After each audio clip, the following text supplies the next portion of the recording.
The Rodriguez Show.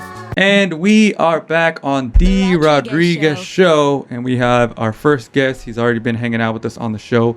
He is the host of the Sunday School Show every single Sunday, obviously 7 to 9 p.m. Pacific on Hits 101 Radio, at Still Authentic on Instagram, stillauthentic.com. Still Authentic. How are you, man? How's the show been going? How's good, joining bro. The Rodriguez Show for today? Man, it feels good, man. I love it here, man. It's been a minute. Been wanting to get over here already. It's been like 3 years, right? We've been talking about it. Here, trying to get in. So finally, we're here. Yeah, thank you for being here, man. How does it feel to be on the other side of the hosting? It's kind of intimidating. Really? I'm just messing with you. No, I'm just trying to get comfortable. I'm used to being on that other end and just being able to just talk, you know. And I'm like on the receiving end, I'm like waiting for the question. Yeah. You know, most of the time I'm firing off the question. So it's dope. It's dope. It's a little more relaxed, you think? Somewhat, man. I'm proud. You know, I'm like, I love it. You know, I love seeing you put your ideas into fruition, and I know how hard it is. Speaking of a Rodriguez show, Sunday School Show, you know. Yeah. It's tough. It's not easy to do this every week, but we've been doing it. So before we get into the the history of Sunday School, which I do want to talk about because it's one of the longest running shows on Hits 101 Radio as well. Yeah. I wanted to talk to you about you and your music. How did you even get started making music? Man, getting started with music, I think it was from my childhood. Growing up, my father and my mom, they're both Mexican, but they would listen to everything from Elvis, from Selena, Rick James, Temerarios, you know. So there was always a cultural different music, even to like the Bee Gees, Eric Clapton. Oh, wow. So it was always different genres of music, and it was just feel good. So I was all like, all right, I could definitely do this besides just singing it at home, you know, getting in the shower and thinking that I'm over here Jodeci or something, you know. I feel you. So at what age did you actually start like making songs? It started with poetry. Oh, okay. You know, just being a young kid, falling in love and wanting to impress the other half. The Did you know, so the you ladies. wrote a lot of poems for girls? I wrote a lot of poems. They became songs. So I would have to say, elementary school was the poems into middle school, and then hip hop became a thing where in the 90s, to date myself, I was out there trying to rap to every Snoop Dogg, Tupac song, you know. So I was all right, I could do this with my verses. Nate Dogg singing, you know. So that's when it started, like in the intermediate middle school. So you were growing up during like basically the mid 90s? Was that what you're thinking? Yeah. So all the stuff was popping. It was popping. It was real life. It was very nonfiction. So everything that was being said, it was seen. I heard it was pretty like prominent like that. Like I feel like the gang kind of environment was in the 90s was crazy, right? It was definitely like you really didn't want to rap something that you weren't really about because someone was gonna test you for it, you know. So it wasn't. And you grew up here in Orange County, in Santa Ana. Yeah. Damn. So like you were saying, like it was like, prevalent here too. Yeah. It was tougher then because growing up Chicano, I had uncles and cousins that were in the prison system, so they didn't really accept rap music as I accepted it because they were in different rules because they were in and out of jail. Yeah. So when I was rapping or writing and making music, they would really check me. Like, no, you can't be listening to that. I'm like, you're listening to Smokey Robinson. Yeah. I'm listening to Nate Dogg. He sings too. Yeah, but they say this and we don't say that. Because they're not a part of the group. So Exactly. Whatever group that is, And I was like, yeah. Damn, dude, that's interesting. So eventually did your family like, all right, like it's hip hop is a thing? Did they accept it? Yeah, when I was always, I wouldn't say the cool kid, right? But I always hung out with like DJs and people that were pop locking or dancing or b-boys, and they started seeing like, all right, this is gonna take them places. So they started accepting it. Now they're like, we can't wait. You got any extra tickets? We love Bone Thugs. And I'm like, nah, we ain't got extra tickets. I remember when you were talking shit. Yeah, I remember when they used to tax me. That was the word we used to say. You're gonna get taxed. Damn. So yeah, man, I had to hold my own for a good minute, bro. So how was the music scene in Orange County back then? How have you seen it evolve? I've seen it evolve like with my friends. Yeah. It kind of grew with it. Back then they wanted you to rap a certain way and you look a certain way. So I mean, I can't change how I look. I mean, I'll dress a little bit different, but they wanted you to rap a certain way, and it wasn't always accepted. And I'm like, I kind of want to do my own thing, but accept them for being who they are. Yeah. And it took a lot of underground hip hop to make it like a little bit more mainstream. Now, like, bars matter, which is a good thing, you know? Yeah. But I also feel like at the same time, like, bars matter, and like talent, there's a lot of talent out there. But now you can lie and nobody's gonna check you. Right? Oh yeah. If you have a following on social media, and that's what matters on some of them. Then you'll be like, all right, come on, sucker. Yeah. What were you listening to in the 90s? Like, who were you like? It was definitely like everything that was West Coast, like DJ Quick. East Coast, it was Public Enemy, because I felt like I was a big mama's boy, and I had always had a defender. Mm-hmm. Right, I always had to defend mom. She was always going to church. My dad wouldn't go to church; he would stay home. So I had to defend. I was a guy, right? Yeah. So a lot of Public Enemy, a lot of Tupac, a lot of like close to home. That, hey man, we're doing this for this reason. We're not robbing a liquor store because we want to rob a liquor store. We're robbing the store because we're hungry. Yeah. So you know. Damn. Yeah. I didn't rob no liquor store though. So you've been around the scene for a long time. So now your creative process, like, do you just work with whoever, like, who you have access to a lot of people you can work with? Yeah, I've been blessed. I've worked with some dope artists, a lot of dope artists, but I do have, like, the access is, I'm trying to be not picky per se, but I try to pick artists that are kind of similar to what they get me, you know. Like, I have this song. Shouts out to my boy Doughboy Tony. Yeah, you know, we're very similar, so cats like that. That's dope, man. And that's cool that they're working with you, because you like you know like the scene, and like they can appreciate that too. Yeah. So what's your creative process now? Like, how do you write poetry first now, or do you find beats, or how does it work? It does, man. How could I say this, man? I don't want to put too many emotions out there, but I write from mostly my perspective, and then if I see someone going through something, I write from their perspective. Yeah. And I try to keep it that way, like real. I can't rap about doing drive-bys. I'm not doing drive-bys. Yeah. You're you know keep it authentic. Like and I'm not trying to rap. I'll rap. I know what you. I was laughing because I said keep it authentic, still authentic. Well, if you break down the name, my government name is SA, and then being from Santa Ana, so I just put still authentic. But you know how things change, the fads, trends change, and you don't have to stay in the past. You could always evolve, but still be authentic. So that's why that's still authentic right there. But getting back to that whole thing where just working with artists and being able to bring out the best out of them, that's what I'd be doing. But I try not to I have the show, but I try not to like, hey man, can you get on the track with me, or Yeah. I'm not trying to be that person. Yeah, because you got to balance that too. Like you sometimes people just want to be here to do their radio thing. Yeah. So Letter to Nostalgia 2, it's a video that's coming soon that you've been working on, and we were talking about the concept of the video, and it does connect to what we were just talking about, because it's like, how do you feel about hip hop now? And that's kind of what you're trying to explain in the song, right? Yeah. Letter to Nostalgia 2 is obviously part 2 to, if you go on my Spotify, you'll see Letter to Nostalgia 1. Yeah.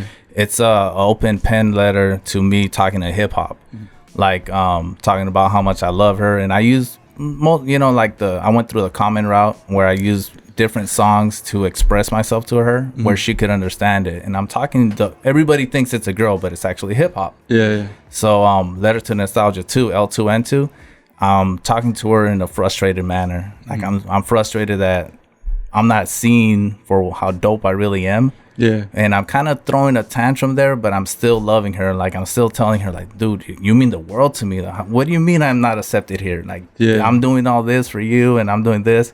And if you break down the lyrics on it, and when you see the video, you'll see a happy face, and then you'll see a more angry face. Yeah. So if you've seen even the clip that is on his Instagram at Still Authentic, it's like your face is painted, one half is happy and the other half is angry. Yeah. And the artist, shouts out to Fuji. He's a Santa Ana native. Fuji One. I told him, and he's like, hell yeah, I could do that. Hell yeah. So he was happy to work with me for that. That's dope. Yeah, it's crazy. So what are your goals now in music now? Like, where do you hope to do now? Music wise, man, I want to bring out everything that's in my head. Yeah. There's so much I want to see ideas to fruition, and I want people to see, like, anybody that's looking up to me, whether they're older than me or younger than me, to be able to see things through. And that's what I want to see. It like, hey man, you want this to come out. You want your visions come out on whether it's social media or actually a small film. Yeah, that's what I wanted just through my music. Yeah.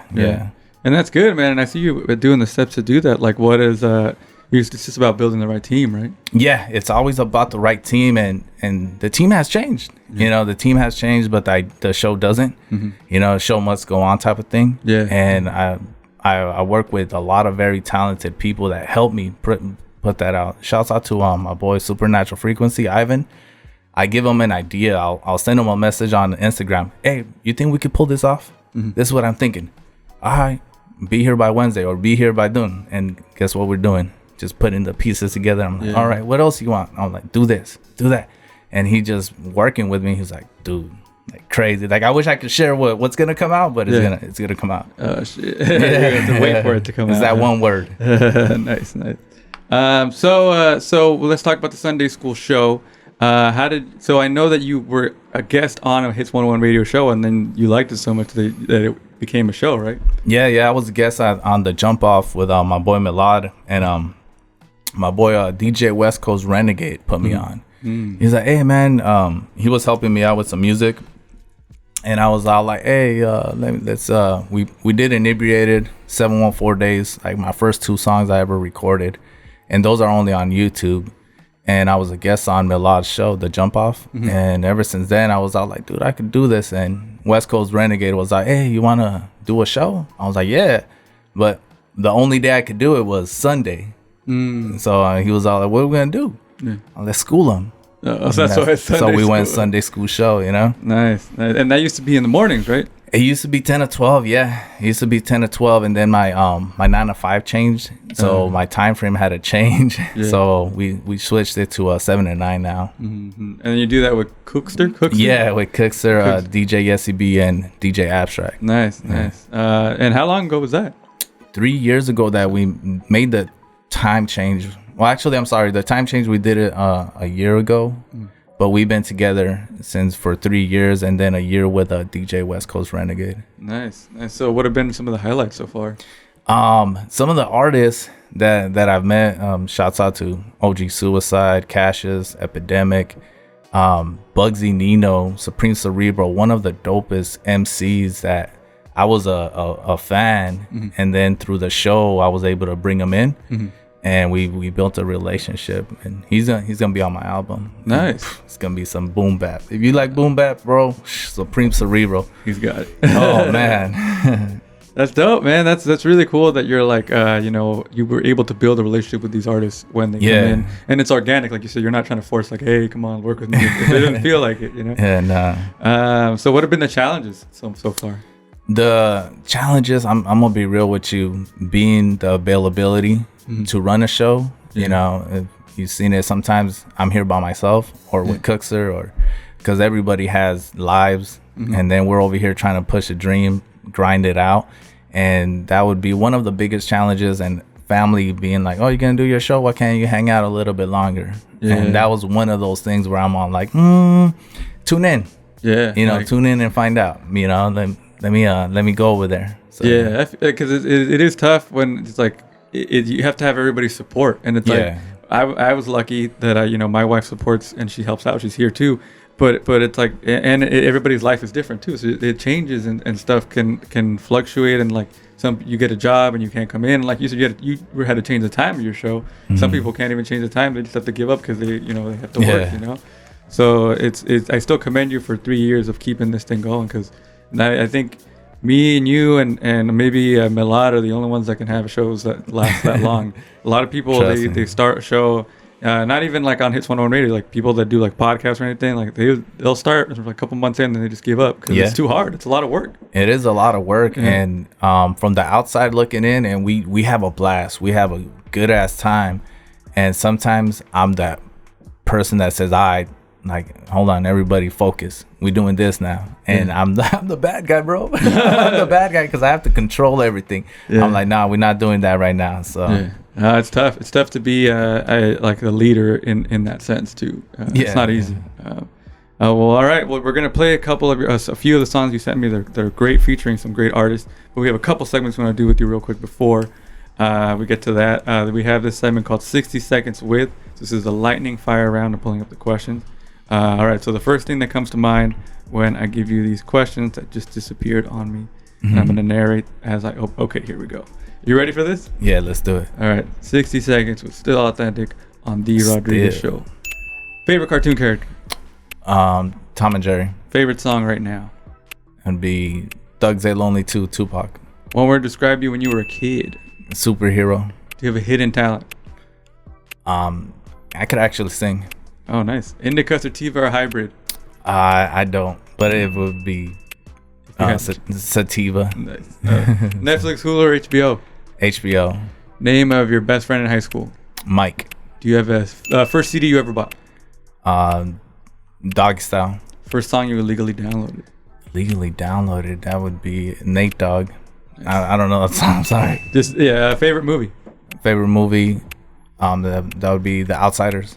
Jim Carrey or Will Ferrell? Jim Carrey. Favorite non-hip-hop genre? R&B. Early 2000s hip-hop or early 2010s? Early 2000. Spotify, Apple Music, or Tidal? Spotify. And your favorite thing about music? Independent. Being nice. Independent, yeah. And that was 60 Seconds with Still Authentic on The Rodriguez Show. And all right, so before we play the song, I also want to do Dope or Nope because I want to know some things about you. All right? Let's go. All right, Dope or Nope. Tequila, Dope or Nope? Dope. Funko Pops, Dope or Nope? Dope. Yeah, I saw you had the keychain. Yeah. So you were your friend opened up that store? Yeah, Sick Pops in right there off of Newport in the city of Tustin. Ooh, that's where I got all my Oh man, stop playing. That's my boy. My sister goes there all the he's time. cool. That's my boy Albert. The 55, Dope or Nope? The 55? Yeah. What? I'm sorry. The Freeway? Oh, the 50. Oh, nope. Vegan cheeseburgers. No, dope. Newport Beach. Dope. Drake. Dope.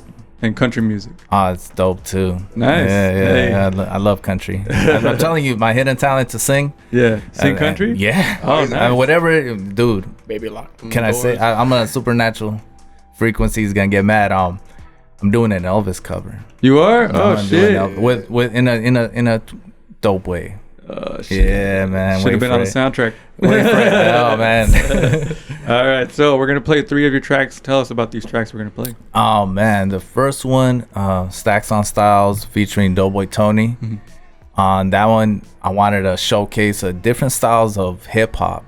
So Doughboy Tony blessed me with a feature on it, and I wanted to give something that people, younger generation, might be feeling another style of hip hop, but I try to flip every other 2-3 bars. I try to flip the verse, and it came out pretty well. Nice. Yeah, shouts out to Dope Boy Music on it. Mm-hmm. And then the other song? The other one, El Dance. El Dance featuring Josh Dominguez. Josh Dominguez was a guest on our show, Sunday School Show, and when we had it in the mornings, and we kept in touch. And he has a EP called The Current EP, and I loved it so much. And I was like, hey, you know what, man? It would be dope to work with you. Yeah. Josh Dominguez was like, yeah, man, hit me up. So I had this beat from T-Dub Trail Mix. My boy, he's from the city of no, I'm sorry, let me backtrack it real quick. Shouts out to my boy T-Dub Gardena, one of them Gardena boys. T-Dub Trail Mix. He blessed me with a beat, and I just felt like I could hear Josh Dominguez on it. And I shout out Josh Dominguez. He was with it, and he blessed me with it. He raps on it. Oh shit! Yeah, Josh Dominguez, his voice is so powerful, dude. That guy, he'll like pull it out. You're like, whoa. Yeah, he could sing out of empty and auditorium, and you could you're like, that's Josh Dominguez right there. And then the last track, it's Silly. Nice. Silly is it's a love song. It is what it is. It's an acronym. So Silly is stubborn in love, loving you. Nice. So the whole acronym is Silly. Silly is featuring my homegirl Michelle. So she has a song on Thump Records where she's talking to a guy, and the guy's not really paying attention to her. I wrote this song Silly based coming off of a breakup and going out to a nightclub, and I see her, and she's actually not getting played from this guy, so I wrote it from the third person view. So when you listen to the song, it says stubborn in love, loving you. Yeah. I'm stubborn in love, loving you. So I'm coming from a breakup, and I'm like, dude, I'm not gonna fall in love again. And then bam, I see her right away. So it's not her in particular, but you know. Yeah, it's like about the subject. Yeah. Yeah. That's dope, man. Well, thank you for being here. It was dope to have you and to work with you this past weekend too. I shot some of the Sunday school show. Yeah. And so every Sunday, 7 to 9 p.m. on Hits 101 Radio, the Sunday school show. Still authentic. Thanks for being here, man. Bro. Good looking out, Rodriguez Show.